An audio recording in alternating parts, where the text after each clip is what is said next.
Assalamualaikum warahmatullahi wabarakatuh.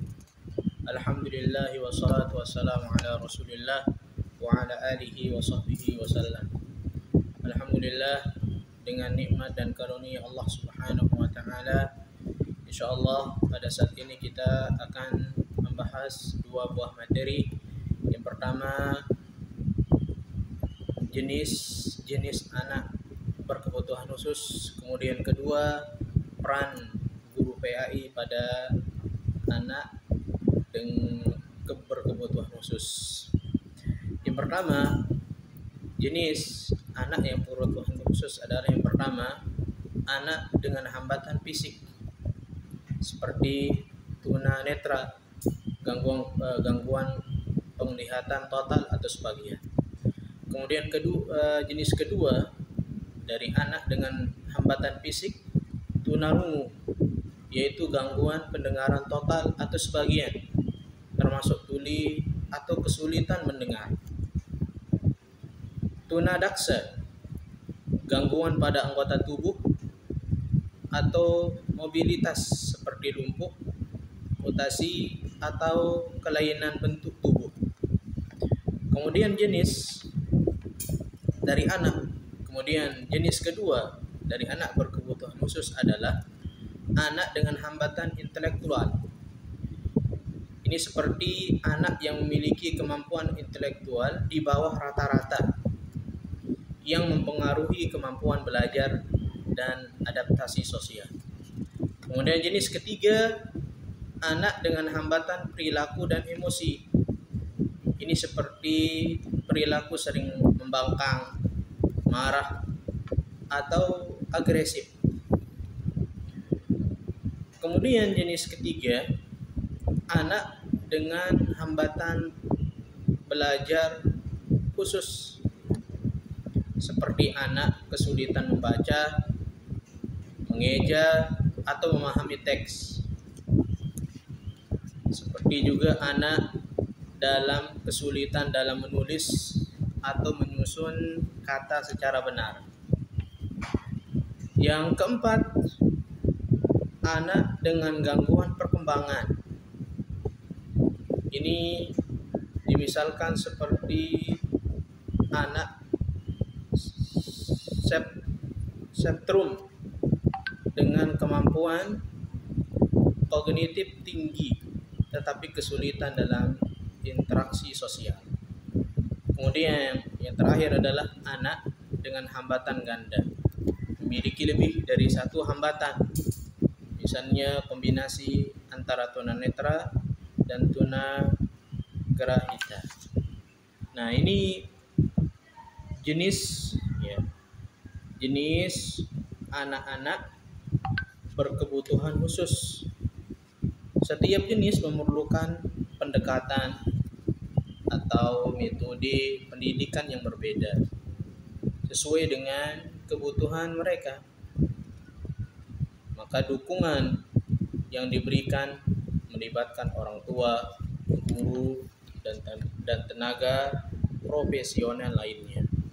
Oleh karenanya, sebagai guru PAI ada peran-peran yang harus dia berikan kepada mereka yang memiliki kebutuhan khusus, kepada mereka anak yang memiliki kebutuhan khusus.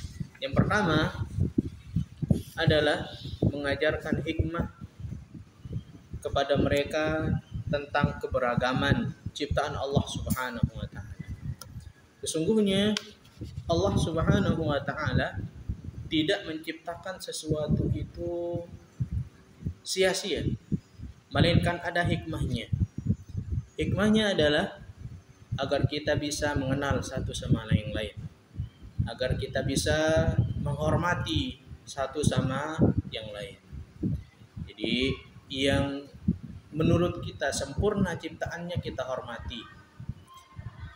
Kemudian yang memiliki kekurangan dalam ciptaannya maka kita harus hormati, karena itu adalah ciptaan Allah Subhanahu wa taala. Sehingga kalau ada seseorang mengolok ciptaan Allah Subhanahu wa taala, maka seakan-akan dia mengolok Allah Subhanahu wa taala. Kemudian yang kedua, menanamkan bahwa ukuran baik dan buruk itu dilihat dari hati dan amal seseorang. Sebagaimana dijelaskan dalam hadis, ya, seseorang tidak dilihat baik dari fisiknya, dari rupanya, tapi dia dilihat baik dan buruknya seseorang itu dari amal perbuatannya.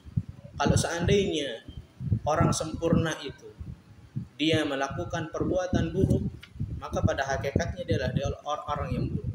Tapi kalau seandainya ada orang yang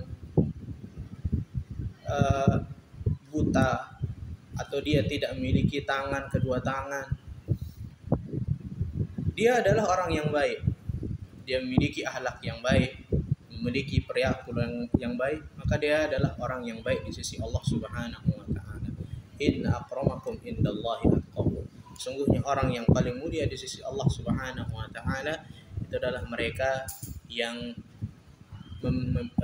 paling bertakwa kepada Allah Subhanahu wa taala. Kemudian yang ketiga, memberikan motivasi